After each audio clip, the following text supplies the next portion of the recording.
Doctor, como siempre, un gusto tenerlo en este programa, abriendo este nuevo ciclo de pasajeros en casa en este año 2021. ¿Cómo está, doctor? Muy buenos días. ¿Qué tal, Bruno? Buenos días. Bueno, buen inicio de año.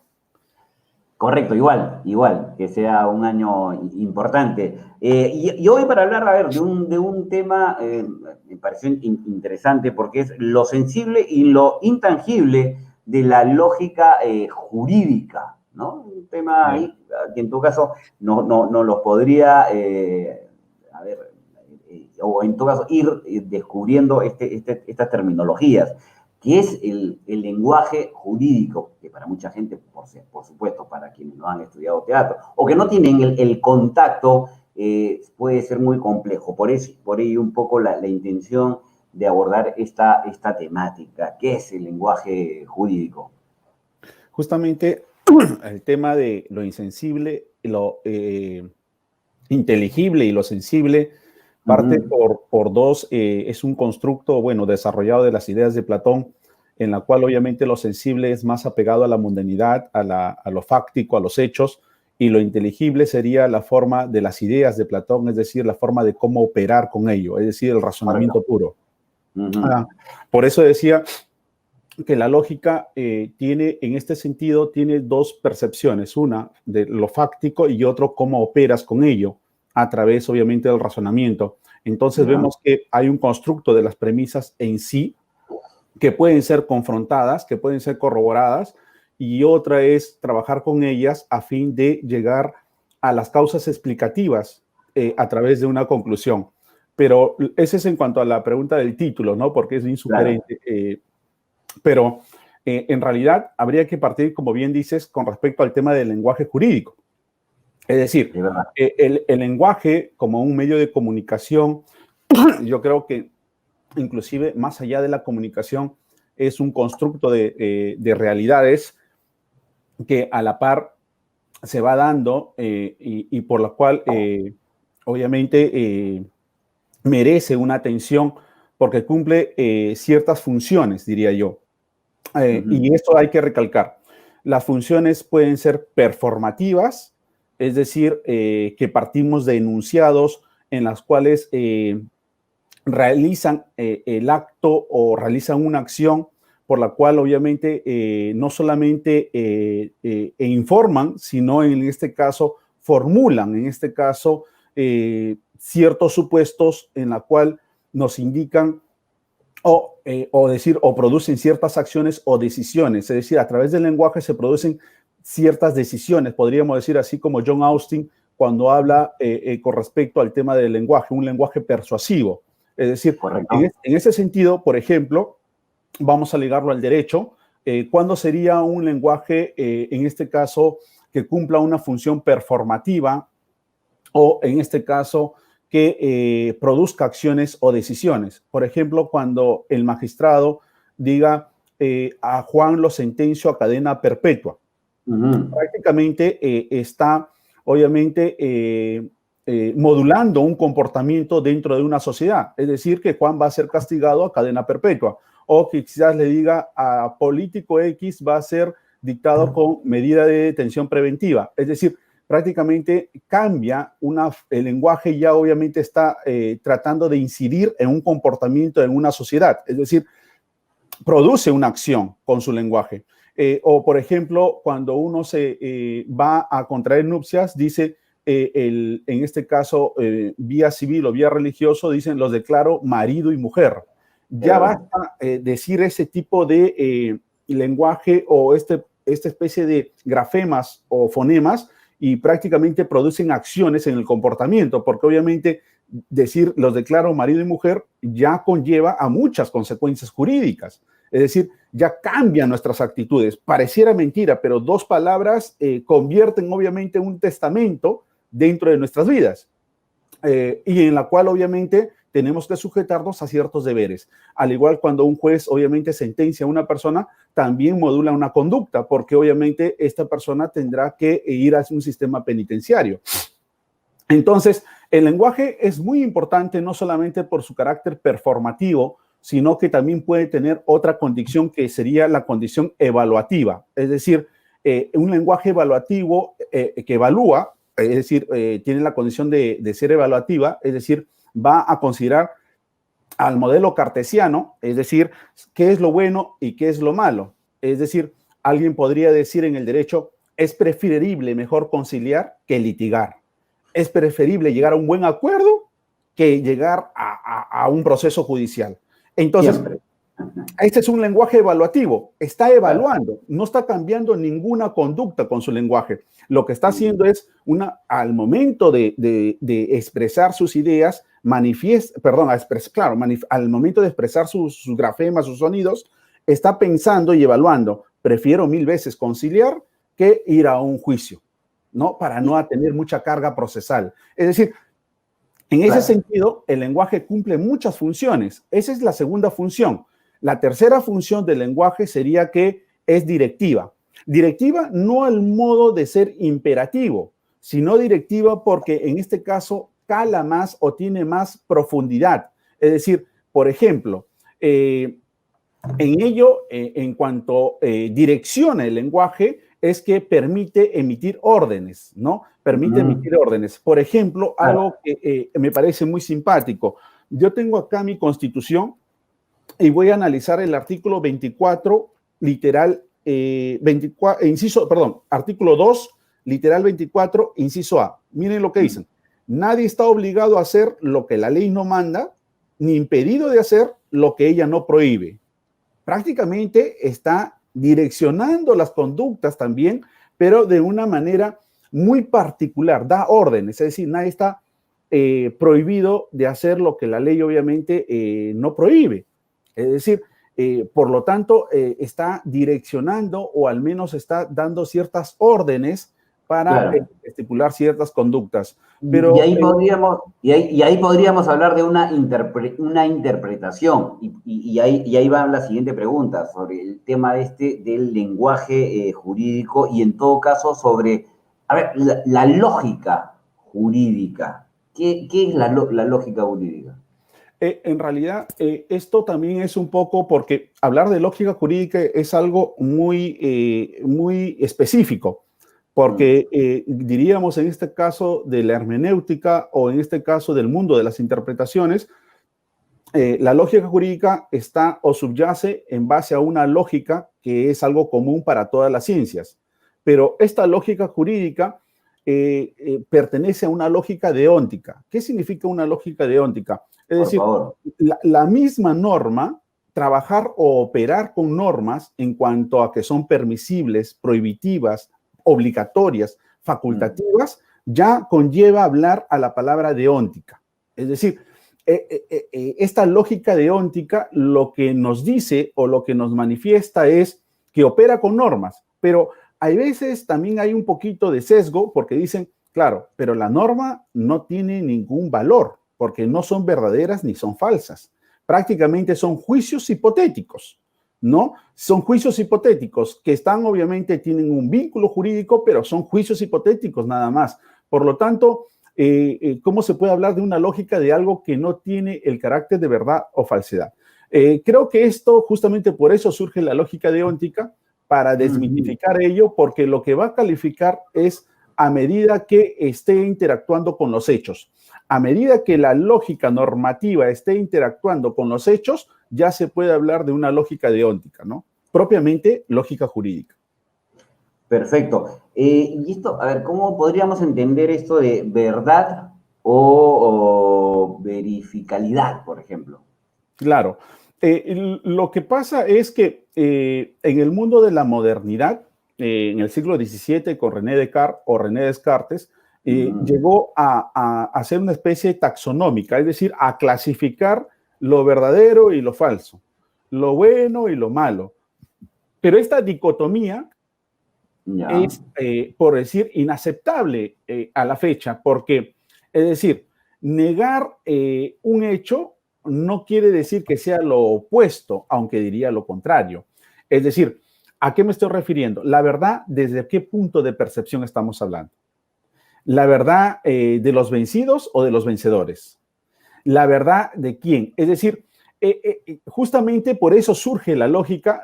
Wittgenstein ya hablaba en su Tractatus Lógico no solamente de lo decible y lo no decible, sino de lo verificable. Es decir, que las premisas deben ser verificables, es decir, confrontadas.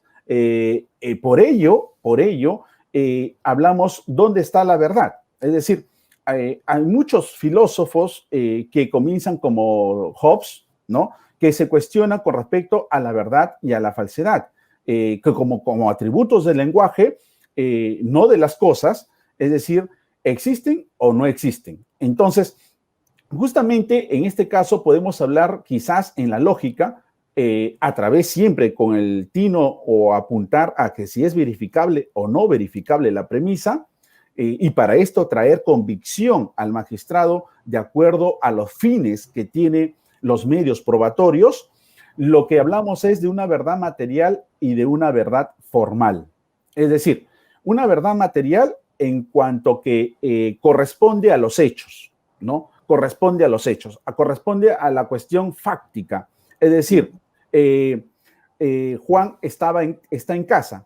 ¿Es verificable? Sí, es verificable.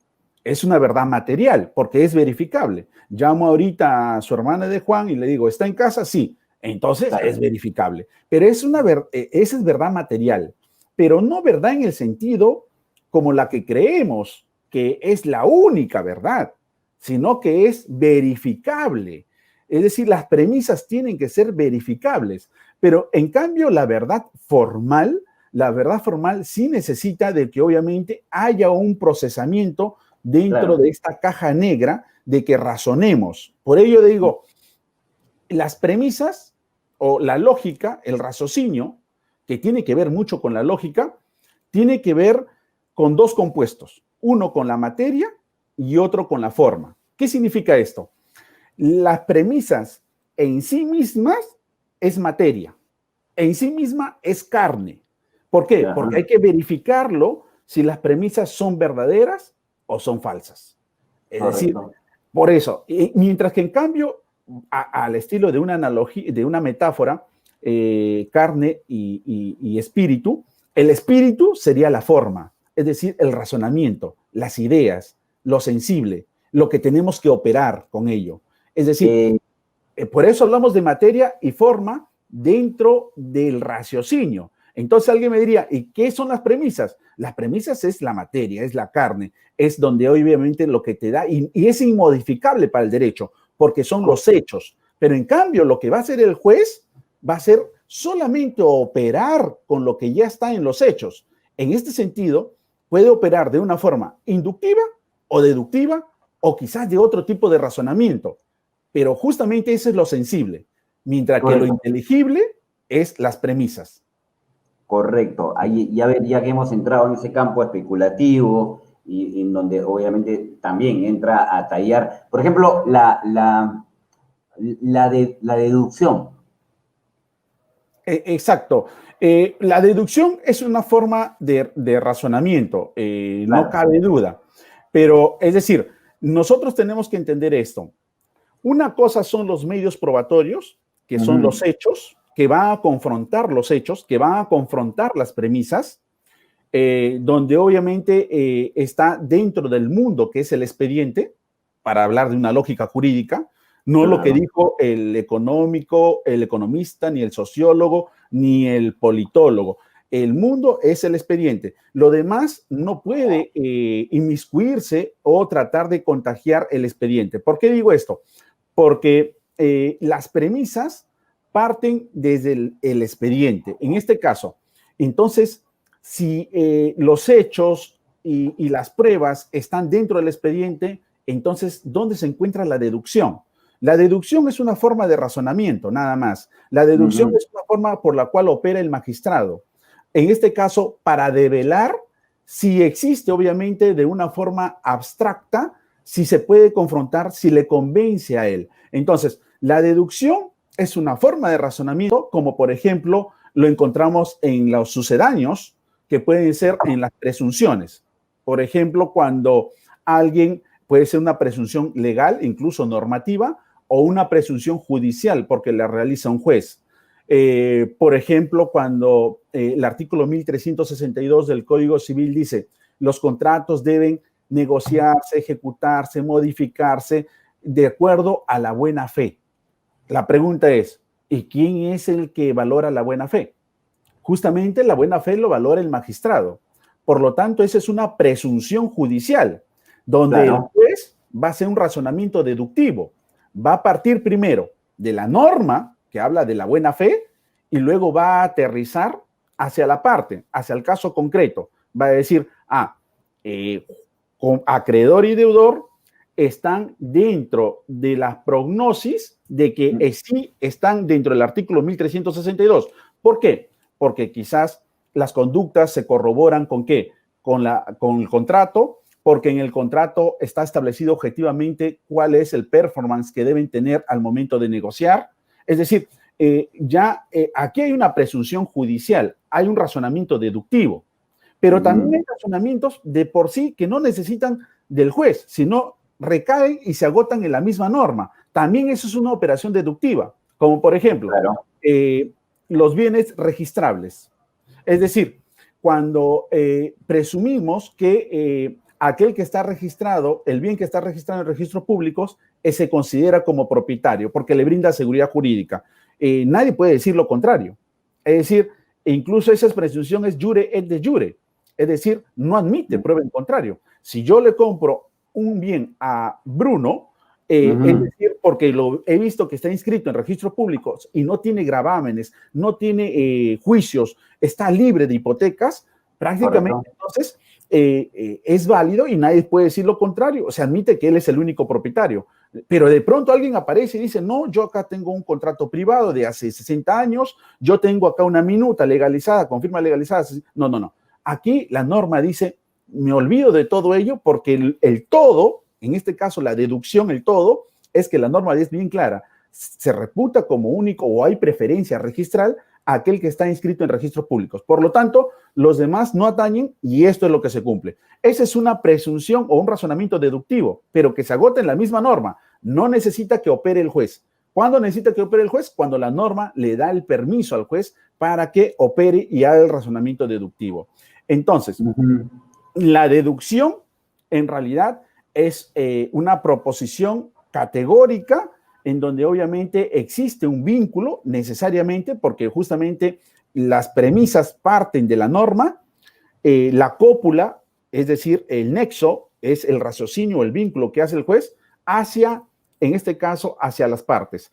Pero en este caso, en la deducción encontramos las causas explicativas del porqué de las premisas, ¿no? Eso se podría decir en cuanto podamos hacer un razonamiento deductivo. Otro ejemplo podría decir, no hay ciudadano que no quiera respetar el protocolo en un contexto de pandemia. Entonces vamos a decir, no hay ciudadano que no quiera respetar el protocolo. Hay dos negaciones. Es decir, esto quiere decir que todo ciudadano quiere respetar el protocolo. ¿Por qué? Obviamente porque lleva implícito el tema de la salud. Entonces, vemos ahí que hay un razonamiento deductivo, porque prácticamente, a pesar de que hay dos negaciones, lo que estamos haciendo en la retórica y en la gramática de este ejemplo, estamos llevando a un enunciado universal y afirmativo, lo que es propio de un razonamiento netamente deductivo. Sin embargo, este tema da mucho por hablar. Tendríamos que hablar de la cantidad, es decir, universal y particular. Tendríamos que hablar de la cualidad, si es afirmativa o es negativa, pero entonces lo importante es entender que justamente la conclusión explica o da es el porqué de las causas de las premisas, ¿no? En este caso de un razonamiento deductivo. Sin duda, sin duda. Y antes de terminar, quisiera agradecer a toda la gente, por supuesto, que nos ha estado siguiendo, los comentarios y por supuesto, saludos desde el Cusco, en fin, para Jesús Valencia. Pero agradecer la muy buena concurrencia y por supuesto también, por supuesto, agradecerle al doctor José Camus Cubas, obviamente, por su exposición. A ver, sí, ya para ir terminando, no quitarle mucho tiempo, hablábamos de esta lógica jurídica. Me interesó esto del mundo y su expediente, ¿no? Sobre todo este último tema que tiene que ver con la deducción y lo complejo y lo variado que podría llegar a cómo definirlo. Sin embargo, a ver, la inducción, ¿qué nos dice? ¿Qué se entiende por la inducción basado en esta lógica jurídica? Si en la deducción, si en la Ujú. deducción las premisas eran válidas o inválidas por una necesidad lógica, en la Sí, inducción no hay una necesidad lógica. En la inducción lo que vamos a encontrar es que haya, en este caso, un grado de confirmación de probabilidades dentro de las premisas. Me explico. Por ejemplo, este es un caso real que compartía con alguno de mis alumnos, justamente en estas épocas, al analizar una ejecutoria. Hay una denuncia de María, vamos a ponerle un ya. nombre, María, hay una denuncia de María donde dice que ha sido prácticamente casi eh, sacrificada, por decirlo así, por su marido. ¿Pero por qué? Solo por el hecho de que obviamente mencionó otro nombre al momento de hacer la cópula sexual. Ya. Entonces uno podría decir, ¿es creíble o no es creíble? A ver, vamos a encontrar el razonamiento. Y al momento de declarar, dice que la había ahorcado le intentó ahorcar con unos pasadores. Es más, le roció de aceite. Es más, prendió el gas. Ya. Prácticamente se había configurado como un feminicidio. El gran problema ahí es confrontar. Ya no hay una necesidad lógica como lo puede hacer en el razonamiento deductivo. Aquí en el razonamiento inductivo está trabajando ahorita el juez con indicios, pero que Ujú. tienen que ser confrontados. Entonces, vamos a ver qué es lo que dijo la vecina. ¿Escuchó alguna pelea, alguna gresca? La vecina dice sí.